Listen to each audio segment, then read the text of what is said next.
就好高興咧，今次能夠做到評審主席。其實咧，每一個入到決賽嘅 REW 咧，都係可以係攞獎嘅，絕對係可以攞獎嘅。而且咧，唔單止喺個實際工作上面咧，有好多 tips 我可以嗰度學到翻嚟。比如話有啲人佢點樣係可以每日開工之前，佢好清楚知道佢驗好晒佢自己嘅架測，一有事嘅時候即刻出去做。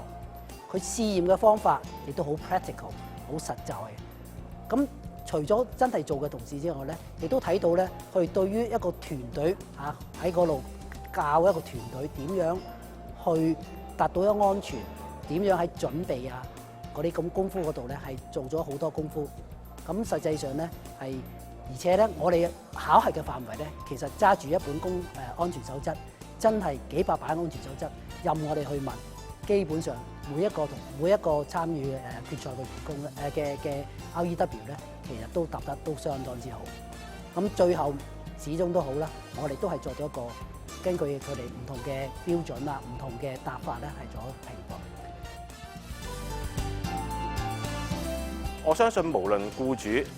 員工都希望能夠健健康康咁樣開工，安安全全咁收工。所以工業嘅安全措施咧，真係唔可以少嘅。雖然一般基本嘅安全認識，我哋全部都知道，但係好多細節嘅部分，我哋往往都會忽略咗。仲有一啲新嘅儀器同埋新制定嘅標準，我哋唔去學習同埋重溫咧，無論你做咗幾多年，有好多時候都會有出錯。機電工程署舉辦同類型嘅活動咧，我哋各位咧，我都建議大家就係應該支持同埋參與，等自己同埋身邊嘅人都可以提高返電力安全嘅認識，從而咧對人命同埋財物都能夠有更好嘅保障。喺職安健嘅唔同政策咧，分派到俾我哋屋苑嘅各個屋苑主管啦、工程部主管啦，同埋唔同部門嘅主管咧，就帶領住啲同事咧，咁一一咁去跟隨住嘅。我哋對於員工所需要嘅硬件咧，例如佢哋嘅安全帽啊、安全鞋啊、嗰啲測量嘅儀器咧，我哋公司咧都會提供定時嘅更新啦，同埋測檢嘅，亦都會將一啲喺市場上新引入嘅一啲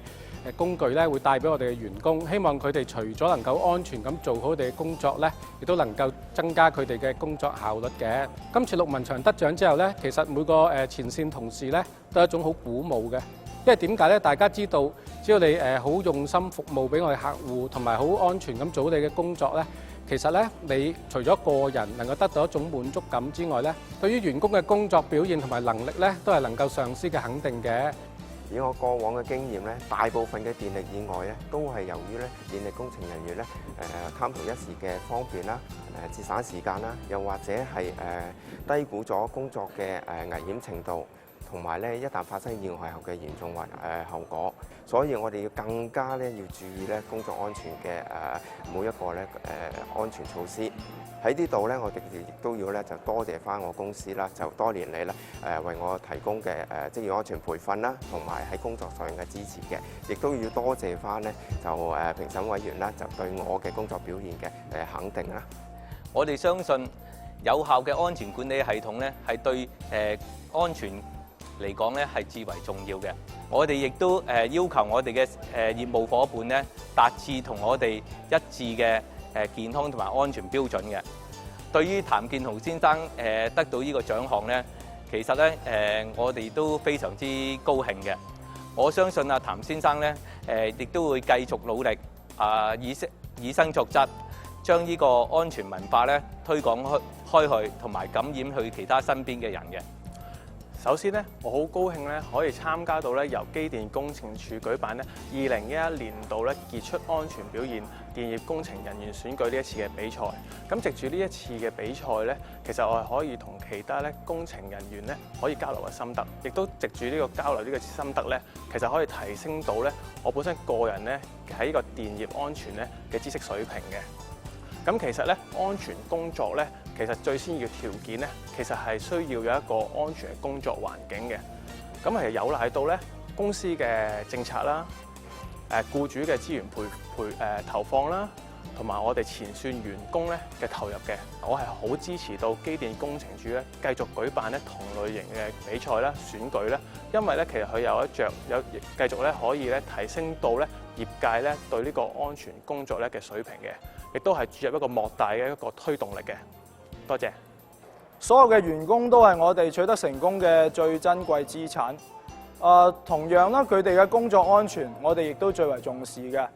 所以公司亦都係設立咗職安健嘅系統，而呢一個系統，我哋要去將佢完全去到實施咧，絕對係有賴公司去成立呢個品質嘅監控部。佢哋定期去到為咗職安健系統進行一啲嘅修訂啦，同管理層嘅同事去到有一啲嘅定期會議啦，以至到對前線員工嘅一啲嘅職安健培訓同埋訓示，使到上上下下公司每一位員工咧，去自發性咁樣提高佢哋喺工作安全嘅水平同埋要求，